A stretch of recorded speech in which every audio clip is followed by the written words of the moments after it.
Para mawala yung sakit ni Mami Yesyo. Ayan. Nawi-wheelchair. Ang hirap po naman. Diba? Ano ligo?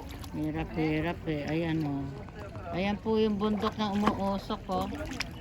Kita nyo na ha. Dito tayo ha. Ito, si Mami Yesyo. Lumalangoy yung mga paa namin. Hindi na uso katawan. Massage dikil. Nande hayay. Wata? Ano?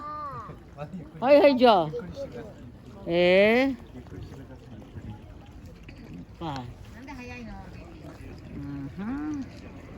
Ayan, basta yan lang naman ang ano natin yung bundok mala. Kaya sabi maglalangoy yung paa, bakit hindi nilangoy? Ay, nako po. Ay, kumite ulit ko sa. Sorry, dakit ano? Ito ne. Gaganda no, ang ganda ng view dito no.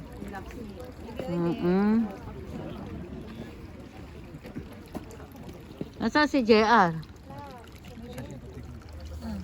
Ano ba yan? Okay. Buti pa ito, puro sasin ano na sila eh. Ako hirap na hirap mag-video eh oh. May ano pa, nagdala ko ng ano niya. May video tayo na, hirap. Nagdala ka.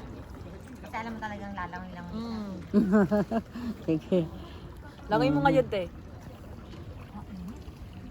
Masarap pero mas masarap dito mainit.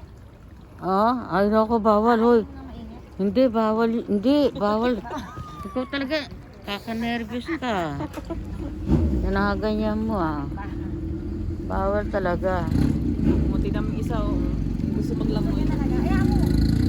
Pagdali mo kaya daya pa niya. Baka mag-uunsan na yun dito. Hindi, okay lang. Hayaan mo, bata naman eh. Bata naman siya, baby naman siya. Oo, okay na po. Isip tayo nga paano. Ayan, may bata nang gusto lumangoy lahat ng katawan. Anong sa inyo? Yung anak ko katawan niya. Ay, Tapos biglang tumain, no? Hayaan mo lang, bata naman yan eh. Kakainin na lang ng isda. Okay na po, hanggang dito na lang oh. Bye-bye. Bye-bye sabi ng pa ako. Bye-bye na daw. mas masarap itong mainit. Huwag bawal gumano dyan. Bakit? Anong tawa? Ang tigas ulo mo ayan na po. Yung anak kong tigas ang ulo. Si JR nawala. Ay, baka nag-ano, smoking in the air. Sabi niya, malalangoy yung paa niya dyan. Hindi naman nilangoy.